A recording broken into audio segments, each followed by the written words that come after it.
Salut, bienvenue sur Max Reportage sur l'île de Beauté pour essayer l'Abarth 124 Speeder, la descendante de la Fiat Abarth 124 dessinée par Pininfarina.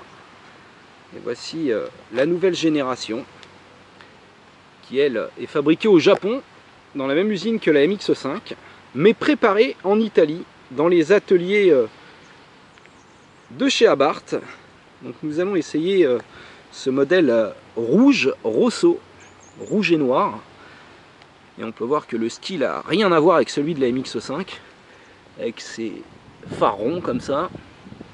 Elle a bien une gueule d'italienne.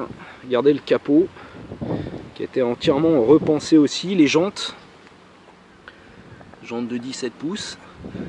Les freins sont propres à ce modèle, hein. On a des freins Brembo. Les amortisseurs Bilstein également sont propres à l'italienne, qui profitent d'un moteur 1,4 litre turbo de 170 chevaux, donc un moteur italien également, dont ne profite pas la MX5, qui n'a que des blocs atmosphériques.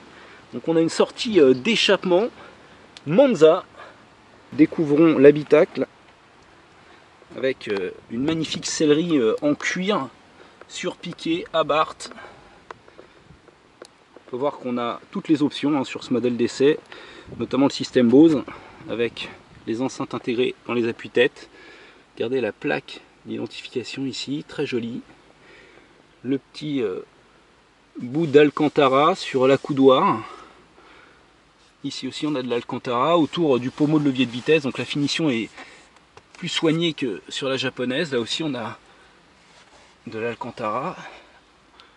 On dispose donc de la boîte mécanique à 6 rapports ici, mais elle existe aussi en boîte automatique avec ce moteur.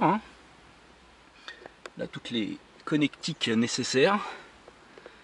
L'instrumentation avec le contour à fond rouge. La petite casquette avec de l'Alcantara toujours. Le volant 3 branches avec le repère, comme les Rallyman. Et on va en profiter pour mettre tout de suite le contact. Ouh, mais ça chante bien ma foi. Voilà, donc là elle est froide, donc on va pas tirer dedans. On met le mode sport. Ouh là là, mais ça crépite ma foi. C'est parti.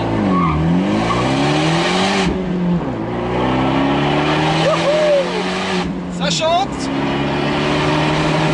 ça tire jusqu'à 6005.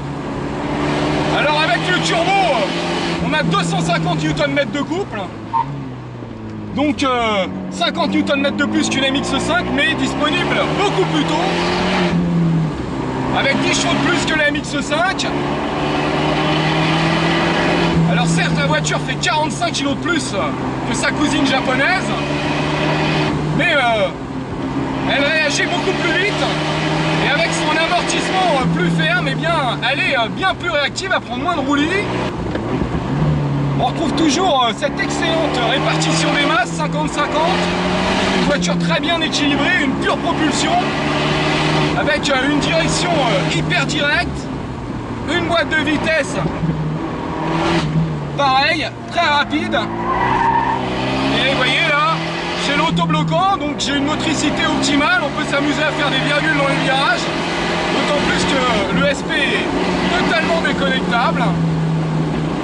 Bref, cette Abarth, c'est de la balle. Je dirais que le gros défaut de cette Abarth, c'est surtout son prix, plus de 40 000 €, hors option. Si on rajoute 3 800 € pour tout ce qui est multimédia et allumage automatique des phares, etc., plus 600 € de peinture métal, on atteint les 45 000 €. Ce qui est le prix d'un Boxster d'occasion, avec pas trop de kilomètres, donc ça laisse à réfléchir. Maintenant, cette Abarth est vraiment une voiture très spéciale qui mérite d'être collectionnée tout autant qu'une Porsche. Allez, à bientôt sur Max Reportage.